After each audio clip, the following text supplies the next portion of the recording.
The man undressed on the street until only his head was suspended in the air. He was completely invisible. In reality, he was being hunted. He tried to wet his body to fully vanish, but the killer was too close. Panicked, the man ran but tripped on sand, instantly reappearing. His invisibility was gone. The killer was right behind him. Both entered an elevator, but the door wouldn't close. The killer jumped in. The elevator shot straight up. The man had nowhere to go. When the top floor doors opened, he desperately ran toward the roof edge. "I don't want to kill you. I just want to capture you for experiments," the killer screamed into the wind. But what the killer didn't know was that it wasn't the man who was invisible. It was his empty clothes. The man feigned despair, slowly walking toward the edge. The nervous killer froze. Suddenly, the man threw his clothes to the ground.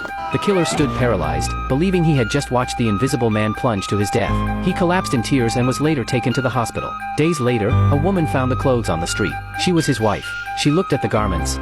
The wife gasped and looked around, seeing nothing. The man had been beside her all along. To avoid detection, they secretly left the country. The man covered his head with a cloth, which barely allowed his wife to recognize his silhouette, but it wasn't enough. Suddenly, the wife took out her foundation and began carefully applying it to the empty air. Slowly, a face began to materialize. It was her husband's face.